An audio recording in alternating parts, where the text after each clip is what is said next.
The killer is there in the dirty brown haze, the urban soup that envelops the city skyline. Ozone may leave tens of thousands wheezing and gasping, but there is something more dangerous in that soup than ozone. Say Take a breath in. Are you concerned about your health? Well, a little bit, yes. No. But now you're a nurse, right? I'm a nurse. Mm-hmm. I see a lot of lung problems, yeah. Doctors have long known that ozone could damage the lungs of children and asthmatics. Ready to go. Yeah. Okay, 2 hours, huh? But the elderly were not believed to be particularly sensitive to air pollution until now. Okay. Okay. Mm-hmm. When you first hear that rush of the noise, it's a little scary. Janet Hitty is now sealed into a chamber of the Environmental Protection Agency's testing lab, where millions of microscopically small particles are pulled in from the Carolina Hills and concentrated 10 times, making it the equivalent of sitting on your porch on a typical Houston afternoon.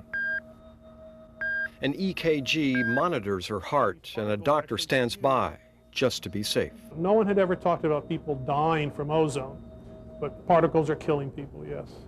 30,000 people a year in the U.S. In the United States, yes.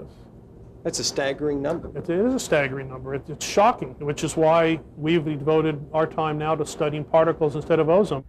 The typical case, it's your mother, maybe your grandfather, elderly, retired, someone you take for a nice walk on a sunny day, completely oblivious to the millions of tiny particles in the air. But then during the next 24 to 48 hours, according to the researchers, if your mother is one of those 30,000, she'll have a heart attack and die. High noon, Donora, Pennsylvania, 1948. A killer smog has settled over the city, blackening the sky, killing 20 and hospitalizing 600. Later in Los Angeles and London, thousands die, and researchers now point back to these incidents as the first evidence of the danger of particulate matter. Particulate matter inside the cells. But it wasn't until 5 years ago that a study directly linked particles to deaths. 24 studies since have confirmed it, and now the feds are spending $50 million a year trying to determine which particles are so deadly and who is most vulnerable. These animals in particular have been treated with a chemical to give them cardiopulmonary disease. Their implanted transmitters feed their EKGs into this computer as they receive doses of specific metal particulates, doses which they could never give humans. And some of them, like their human counterparts with heart and lung problems, die before the end of the test. They're already sort of at the edge of the table. What does it take to push them off the table where you and I, say at the middle of the table, get pushed a little bit but we can rebound? Roy, shut it down, shut it down. Shut it down now. Okay, we're ready.